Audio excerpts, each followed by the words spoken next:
स्वागत है आप सभी का आपके अपने YouTube channel Geeta's corner @commerce commerce में। आज से स्क्रीनिंग स्पेशल वीडियोस जो है वो स्टार्ट हुई हैं। 50 क्वेश्चन सीरीज़ में वीडियोस चलेंगी और जो सीरियसली तैयारी करना चाहते हैं अपने स्क्रीनिंग पेपर की तो पहले प्लीज़ प्रीवियस वीडियोस को देखें, उसके बाद ही इन वीडियोस पे आएँ, क्योंकि कई जो क्वेश्चंस हैं वो प्रीवियस वीडियो से ही लिए गए हैं। तो एक तरह से आपकी रिविज़न हो जाएगी करने के लिए, क्योंकि जो क्वेश्चन उठाए गए हैं वो प्रीवियस एचटेट के पेपर में से DSSS, BKVS, NVS, HPSC, HSSC screening और नेट के डिफरेंट पेपर से सारे क्वेश्चन उठाए गए हैं। ठीक है, तो कई क्वेश्चंस आपको रिपीटेड भी मिलेंगे, तो कोई बात नहीं, जिसने पिछले पेपर कर रखे हैं उनके लिए एक जस्ट रिवीजन हो जाएगी और जो नए हैं उनके लिए तो है ही।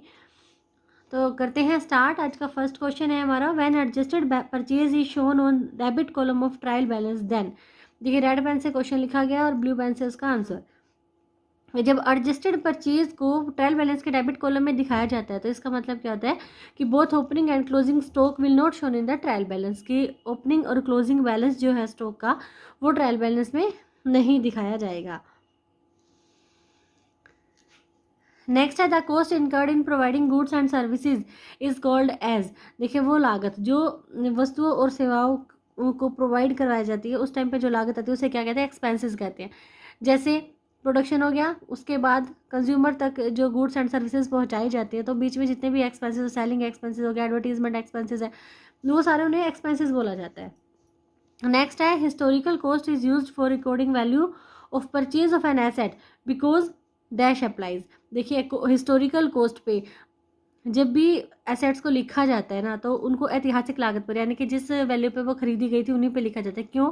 क्योंकि कॉस्ट कॉन्सेप्ट अप्लाई होते हैं। जो डिफरेंट ऑप्शंस थे वहाँ पे कॉन्सेप्ट बताई गई थी, कौन सी कॉन्सेप्ट अप्लाई होती है, तो आंसर आ जाएगा कि कॉस्ट कॉन्सेप्ट वहाँ पे अप्लाई होती है। नेक्स्ट है the immediate recognition of losses is related to. देखिए फ्यूचर में होने वाले लॉसेस की पहचान कर ली जाती है और उसके लिए पहले से लेके कर लिए जाते हैं, तो वो कौन सी कन्वेंशन के अकॉर्डिंग होता है? कंजर्वेटिज्म, सतर्कता की जो परिपाटी होती है उसके अकॉर्डिंग होने वाली फ्यूचर लॉसेस को पहले से ही पहचान के उसके लिए प्रोविजंस कर लिए जाते हैं। नेक्स्ट है items recorded in journal proper. तो यहाँ क्वेश्चन क्या था कि जर्नल प्रॉपर में क्या रिकॉर्ड नहीं होता, तो ये सारे होते हैं, या फिर क्वेश्चन रहा होगा कि आइटम जो कौन सी होती है, तो फोर्थ ऑप्शन में ऑल ऑफ द अबव, इसलिए तीनों ही यहाँ पे लिख दी गई हैं कि जर्नल प्रॉपर में क्या क्या रिकॉर्ड होता है। जर्नल प्रॉपर में क्या रिकॉर्ड होता है जो मेन बुक्स और सब्सिडरी बुक्स में नहीं लिखा गया। तो फर्स्ट ऑप्शन है goods used for personal purpose, यानी कि drawing account, debit to purchases account, ये वाली एंट्री जर्नल प्रॉपर में चली जाएगी। ओपनिंग और क्लोजिंग एंट्री जो है वो भी जर्नल प्रॉपर में चली जाएंगी। And losses of goods by fire, ठीक है, जो यहाँ पे loss by fire account, debit to purchase account, ये वाली एंट्री भी जनरल प्रॉपर में चली जाएगी। अभी वाली एंट्री परचेज अकाउंट में क्यों नहीं जाएगी? क्योंकि परचेज अकाउंट में जो भी उधार में खरीदा जाता है ना, जो भी गुड्स उधार में खरीदा जाता है उसके लिए एंट्री होती है, तो ये वाली तीनों एंट्री जनरल प्रॉपर में चली जाएंगी। नेक्स्ट है the gain from sale of. देखिए क्वेश्चन लिखने का पर्पज़ क्या रहा, क्योंकि कई बार क्या होता है कॉम्पिटिटिव एग्जाम में, अभी आपने देखा भी होगा स्टेट 2022 में कई क्वेश्चन टिट उठ के एज इट इज़ आ गए थे। ठीक है, तो अपने साइड में अपनी प्रिपरेशन करते रहिए जैसे करनी है, साथ में प्रीवियस पेपर को भी फॉलो करते रहिए। The gain from sale of capital asset need not to be added to revenue to ascertain the dash of business. के जो गेन हुआ है, जो प्रॉफिट हुआ है सेल ऑफ कैपिटल एसेट, कोई भी कैपिटल एसेट को बेचने से जो गेन हुआ है उसको किसकी कैलकुलेशन में ऐड नहीं किया जाता? ऑपरेटिंग प्रॉफिट के कैलकुलेशन में ऐड नहीं किया जाता। नेक्स्ट है employees are free to join the union और नोट। जो ट्रेड यूनियंस होती हैं उसको ज्वाइन करने के लिए एम्प्लॉयज फ्री होते हैं यहाँ पे। And those who decline need not पे यूनियन ड्यूज, और उन्हें वो फीस भी पेमेंट नहीं करनी पड़ती, तो उसे इस सारे प्रोसेस को क्या बोलते हैं? Open show. ओपन शॉप ये एक ऐसे प्रोसेस है जिसमें एम्प्लॉयज़ जो फ्री होते हैं कि वो ट्रेड यूनियन को ज्वाइन करें या ना करें, और उन्हें अगर वो नहीं करते तो यूनियन ड्यूज़ को पेमेंट करने की उन्हें कोई रिक्वायरमेंट नहीं है। नेक्स्ट है the study of society to learn about human beings and their activities is. मानव जाति का अध्ययन करना, उनकी क्रियाओं का अध्ययन करना, ये क्या कहलाता है? एंथ्रोपोलॉजी। एंथ्रोपोलॉजी का हिंदी मीनिंग क्या है? मनुष्य जाति का विज्ञान। अगर आप चैनल पे नए हैं तो सबसे पहले चैनल को सब्सक्राइब कीजिए, साथ में लगे बेल आइकन को भी प्रेस कीजिए ताकि हर आने वाली वीडियो की नोटिफिकेशन आपको समय से मिले। और वीडियो अगर पसंद आए तो प्लीज़ उसे लाइक करे बिना ना जाए। नेक्स्ट क्वेश्चन है नेक्स्ट हमारा जो नोट्स है as a notes, an unauthorized and illegal strike that occurs during the term of an existing contract is, देखिए जो कॉन्ट्रैक्ट हुआ है उसी के मध्य में ये जो आ जाती है स्ट्राइक, ये है इलीगल स्ट्राइक इसको बोला जाता है, और ये अनाधिकृत होती है, अनऑथराइज्ड होती है, ये होती है वाइल्ड कैट स्ट्राइक। नेक्स्ट है retailer that buys at less than regular wholesale prices and sells at less than retail is, ठीक है, एक रिटेलर है, एक फुटकर विक्रेता है जो खरीदता भी कम में है और बेचता भी कम रेट पे है, वो उसे क्या बोलते हैं, ऑफ प्राइस रिटेलर बोलते हैं। नेक्स्ट है those needs that are satisfied externally such as physiological and safety needs are, ये क्या होती है, लोअर ऑर्डर की नीड्स होती हैं। देखिए मैंने क्या क्यों बोला कि प्रीवियस वीडियोस को भी आप देखिए, क्योंकि ये वहाँ पे बहुत ही एक्सप्लेन करके समझाए गए हैं, अगर आप वहाँ अब दोबारा एक्सप्लेन करवाने का कोई मतलब ही नहीं है, यहाँ पे हमें सिर्फ रिवीजन करनी है अपने स्क्रीनिंग की, तो पहले प्रीवियस वीडियोस को देखिए अच्छे से, उसके बाद और ये वाली वीडियोस जो है स्क्रीनिंग स्पेशल वीडियोस जो चलेंगी, 2 बार भी अगर एक वीडियो देख लिया तो क्वेश्चन माइंड से कहीं नहीं जाते, पर थोड़ा सा ध्यान से पढ़ने की ज़रूरत है उन्हें। तो ये क्या है, मास्लो सर की जो ये नीड हायरार्की थ्योरी है 1943 में जो उन्होंने दी थी, वहाँ से जो ये फिजियोलॉजिकल और सेफ्टी नीड्स है, ये लोअर ऑर्डर की नीड्स इनको बोला जाता है। ये वाला क्वेश्चन तो DSSP के क्वेश्चन पेपर किया है, वहाँ पे भी किया है, वहाँ पे भी क्वेश्चन इस तरह से आया था कि लोअर लेवल की कौन सी हैं, अपर लेवल की कौन सी हैं, तो वहाँ पूरा एक्सप्लेन करके किया है क्वेश्चन। नेक्स्ट है अनसिक्योर्ड शॉर्ट टर्म कॉर्पोरेट डेप्ट, अनसिक्योर्ड से ही इसको पहचानना पड़ेगा, that is characterized by a single payment at maturity is called, ये होते हैं commercial paper. Money market instrument में है ये हमारा कमर्शियल पेपर जो कि अनसिक्योर्ड होता है। नेक्स्ट है people shift their spending across food, housing, transportation, health care and other goods and services categories as family income rises, ठीक है, लोग जैसे ही फैमिली इनकम बढ़ती है तो इनको वो शिफ्ट कर देते हैं। द लॉ नोन एज, ये क्या हो जाएगा, एंगल्स लॉ, एंगल का नियम इसको बोला जाता है। नेक्स्ट है a citizen of one country working in another country, इसे क्या बोलते हैं, एक बंदा जो एक देश का है और दूसरे देश में जाके वो काम कर रहा है, एक्सपेट्रिएट यानी कि प्रवासी उसे बोलते हैं। नेक्स्ट है stocking the product in as many outlets as possible is, ये क्या हो जाएगा, इंटेंसिव डिस्ट्रीब्यूशन, क्या प्रोडक्ट को स्टॉक करना, एज मैनी आउटलेट्स, जितनी कैटेगरी में डिवाइड करके आप उसे रख सकते हो उसमें रखना, उसे एक बोलते हैं सघन वितरण, इंटेंसिव डिस्ट्रीब्यूशन। नेक्स्ट क्वेश्चन है the number of unit produced and sold at which the companies net income is zero, break even point, neither loss neither profit nor loss वाली सिचुएशन है ये, ठीक है, यहाँ पे कंपनी की जो इनकम है वो जीरो होती है, ना ही लाभ हो रहा होता है ना ही हानि हो रही होती है। नेक्स्ट है minimum wages act is of, ये कौन सा न्यूनतम जो मजदूरी एक्ट है वो कौन सा है, 1948, तो ये एक्ट भी इम्पोर्टेंट हो जाते हैं याद करने, 1948 मिनिमम वेजेस एक्ट 1948। नेक्स्ट है if the maturity of a bond is 7 years then it will be a long term investment, इसे क्या बोलेंगे, दीर्घ अवधि की विनियोग, लॉन्ग टर्म इन्वेस्टमेंट। नेक्स्ट हमारा मनी मार्केट इंस्ट्रूमेंट, ये नाम याद करने जरूरी है क्योंकि क्वेश्चन जो है वो कि मनी मार्केट इंस्ट्रूमेंट कौन सा नहीं है, ऐसे करके क्वेश्चन आया तो यहाँ पे जो मनी मार्केट इंस्ट्रूमेंट है वो सारे ही लिख दिए हैं। ट्रेजरी बिल है, अब आगे क्वेश्चन क्या मिलेगा कि जो ट्रेजरी बिल है उसका पीरियड क्या होता है, 14 days, 91 days, 182, 364 days, इस तरह से भी क्वेश्चन है। तो मनी मार्केट इंस्ट्रूमेंट जो अपने पांचों हैं, ट्रेजरी बिल होता है सबसे फर्स्ट में, कमर्शियल बिल का एक क्वेश्चन अभी हमने पीछे ही देखा है, अभी हम 19 नोट्स पे आए हैं और उसमें से ये देख लो अब रिपीट हो चुका है अपना टॉपिक। कमर्शियल पेपर है certificate of deposits, call money and commercial bill, commercial paper commercial bill, दो तो ये हो गया, treasury bill, certificate of deposit and call money, ये पांचों क्या है अपने मनी मार्केट इंस्ट्रूमेंट है। नेक्स्ट है contributor of optimum capital structure theory is, ये क्वेश्चन तो नेट में और HTET में दोनों में ही रिपीट हुआ है, मोदिग्लियानी एंड मिलर।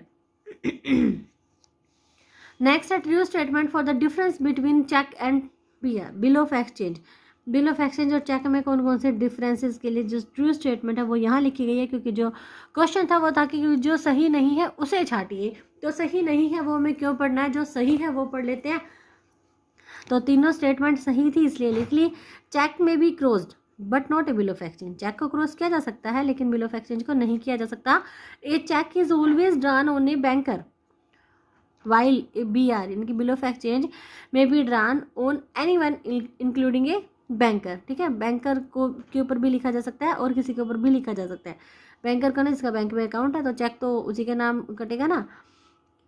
थर्ड पे है no grace of days is given in case of cheque, ठीक है, ये बात तो सर्वविदित है, सभी को पता है कि चेक के ऊपर कोई अनुग्रह दिवस नहीं जोड़े जाते, लेकिन ग्रेस ऑफ डेज जो जोड़े जाते हैं बिल ऑफ एक्सचेंज की कंडीशन में। तो छोटी छोटी बातों को ध्यान में रख के आप कोई भी कॉम्पिटेटिव एग्जाम क्रैक कर सकते हो। नेक्स्ट है 4 सीज ऑफ रॉबर्ट लाउटरबोर्न। 4 सीज कौन से हैं जो रॉबर्ट लाउटरबोर्न ने दिए हैं? Customer solution, customer cost, communication and convenience, ठीक है।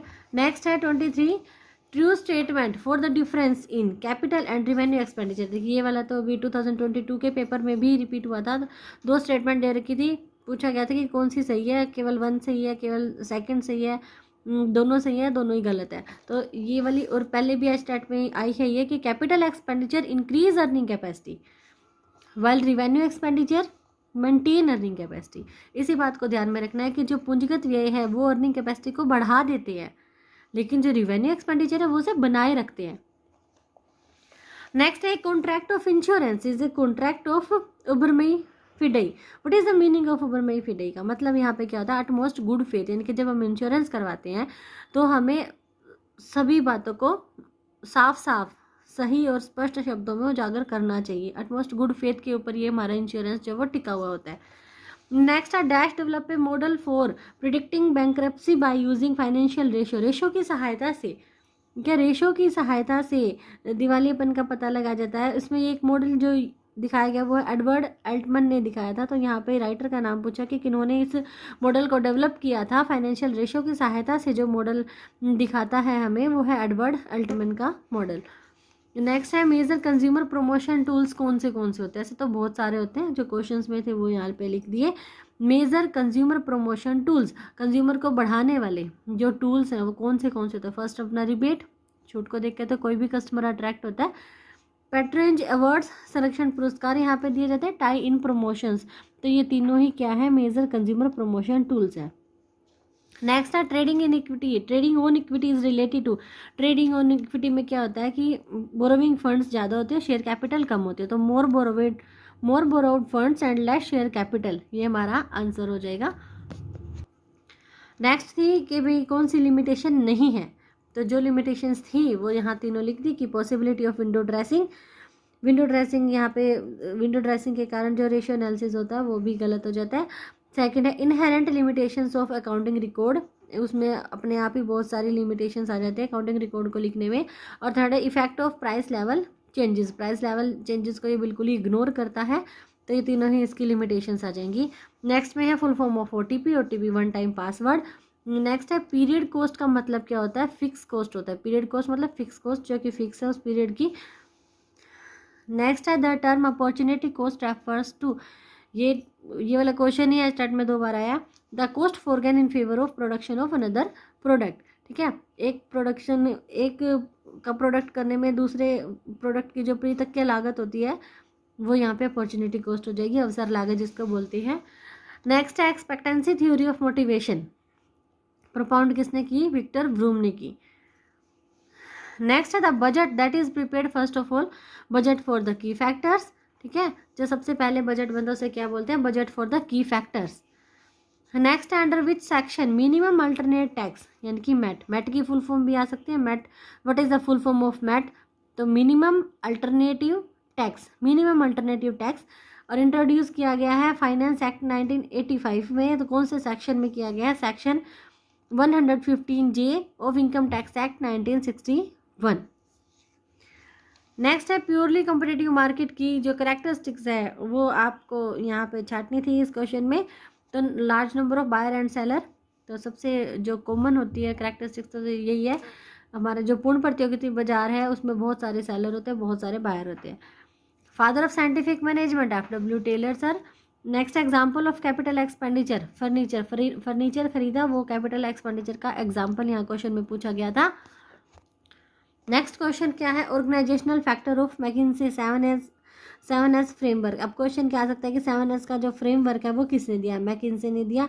और 7S का मतलब क्या है? 7S का मतलब यहाँ पे जो S से स्टार्ट होने वाले हैं 7 एलिमेंट है, जिसमें 3 एलिमेंट को हार्ड एलिमेंट की कैटेगरी में रखा गया और 3 एलिमेंट को 4 एलिमेंट को सॉफ्ट एलिमेंट की कैटेगरी में रखा गया। तो जो हार्ड एलिमेंट है, अब क्वेश्चन ये भी आ सकता है कौन सा हार्ड नहीं है, मतलब तीनों हार्ड देके एक सॉफ्ट वाला ऐड कर देंगे, पूछेंगे कि कौन सा नहीं है, या फिर सॉफ्ट वाले में कि ये कौन सा हार्ड, कौन सा सॉफ्ट नहीं है या कौन सा हार्ड है, इस तरह से छाटिए, कैसे भी करके क्वेश्चन आ सकता है। तो सारे ही जो अपने ये एलिमेंट्स हैं वो ध्यान में रखने हैं। हार्ड एलिमेंट्स कौन से होते हैं? स्ट्रैटेजी, स्ट्रक्चर और सिस्टम।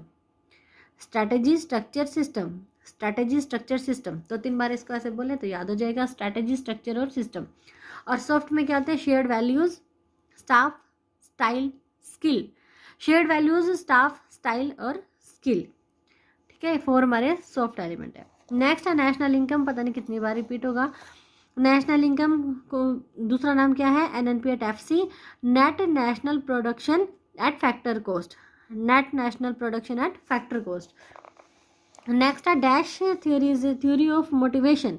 मोटिवेशन की एक थ्योरी है that is concerned with the beneficial effect of intrinsic motivation. आंतरिक अभिप्रेरणा के फायदों के बारे में बताती है, और एंड हार्मफुल इफेक्ट और बुरे प्रभाव के बारे में बताती है ऑफ एक्सट्रिंसिक मोटिवेशन।